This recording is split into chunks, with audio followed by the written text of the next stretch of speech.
भील प्रदेश times news channel में आपका स्वागत है। वहाँ जाएंगे और ब्लड सैंपल उनको कहेंगे उनको सैंपल ले ले। तो किस तरह से सैंपल लेना चाह रहे हैं, बाल का लेना चाह रहे हैं कि नाखून का लेना चाह रहे हैं। जोहार साथियों, इस वक्त की बड़ी खबर। मैं हूं संजय डामोर और आप देख रहे हैं भील प्रदेश टाइम्स। जी हां दोस्तों, भारत आदिवासी पार्टी के सांसद राजकुमार रौत अब शिक्षा मंत्री मदन दिलावर के घर की तरफ कूच कर रहे हैं। शिक्षा मंत्री मदन दिलावर का बयान, आदिवासियों को डीएनए टेस्ट करवाने को लेकर आदिवासियों में आक्रोश। राजकुमार ने अपने ट्विटर हैंडल पर पोस्ट कर बताया था कि मैं शिक्षा मंत्री मदन दिलावर के घर सैंपल देने पहुंचूंगा और आज वह इनके घर पर पहुंच रहे हैं, लेकिन रास्ते में उन्होंने इंटरव्यू के जरिए बताया।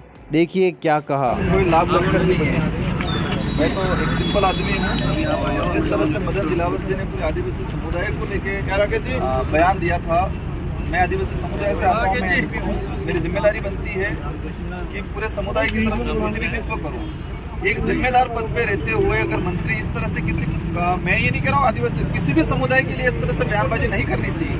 किसी के ब्लड पे बात कर लिए, डीएनए पे बात कर लिए, सवाल खड़ा कर दिया और कहा है कि उनके सैंपल जांच कराएंगे।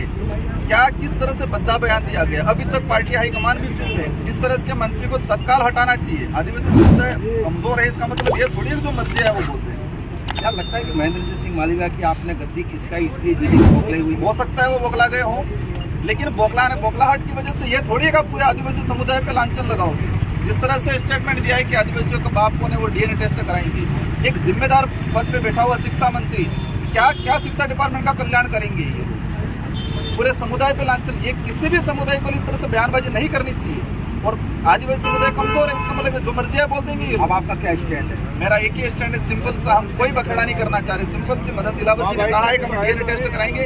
हम साधारण से सिंपल, हम कोई बखड़ा नहीं करना चाह रहे। शांतिपूर्वक तरीके से उनके वहाँ जाएंगे और ब्लड सैंपल उनको कहेंगे उनको सैंपल ले ले। तो किस तरह से सैंपल लेना चाह रहे हैं, बाल का लेना चाह रहे हैं कि नाखून का लेना चाह रहे हैं, वो जो मर्जी है ले। अच्छा, सिर्फ बांसवाड़ा डूंगरपुर के आदिवासी विरोध कर रहे हैं, पूरे राजस्थान के विरोध? ये पूछ लो पूरी राजस्थान की, पूरे राजस्थान पूरे देश का मामला है। आदिवासी कमजोर है, सड़कों पे नहीं आ सकता है। आदिवासी आर्थिक रूप से 2 वक्त की रोटी के लिए तरसता है, इसलिए वो आंदोलन नहीं कर सकता ज्यादा। लेकिन आक्रोश जरूर है। ये आक्रोश चुनाव के वक्त दिखेगा। आने वाले चुनाव में जो 5 राज्यों के जो चुनाव है उस चुनावों में दिखेगा। अगर मंत्री जी या तो माफी मांग ले और पार्टी खुद उनके पद से हटा ले तो ठीक रहेगा, बाकी ये मामला जपने वाला नहीं है। अच्छा, लास्ट सवाल करूंगा। मदन दिलावर ने कहा है कि स्वर्ण, ब्राह्मण, राजपूत, बनिया ये सब आदिवासी है। अभी उनका दूसरा फिर बयान आना है। देखो वो किस तरह से क्या बोलते हैं उन बातों पे नहीं जाना चाहूँगा। मैंने जिस तरह से उन्होंने आदिवासी समुदाय पे ऑथेंटिक सर्टिफिकेट मिला हुआ हमें उस कम्युनिटी के लिए जो बोला है, तो मेरा फर्ज है, मैं जिस कम्युनिटी से आता हूँ उस कम्युनिटी पे जो भी बात उठाएगा, अंगुली उठाएगा, उसके खिलाफ लड़ेंगे। आप ये उपचुनाव 84 में जो उपचुनाव होने जा रहे हैं उसको लेकर के कहा जा रहा है, कयास लगा रहे हैं कि बाप पार्टी से जो है राजकुमार की पत्नी अब जो है वो चुनावी मैदान है। ये इशू ही नहीं है आज का, ये चुनाव का इशू नहीं। आज सिंपल सी चीज है, राजस्थान का शिक्षा मंत्री कौन लड़ेगा कौन नहीं लड़ेगा ये बात तय है कि मेरे घर से चुनाव नहीं लड़ेंगे, लेकिन ये इशू ही नहीं है। आज एक ही बात है कि मदन दिलावर जी हमारा सैंपल ले। बिल्कुल, ये थे हमारे साथ में शिक्षा मंत्री Madan Dilawar. Subscribe now and press the bell icon.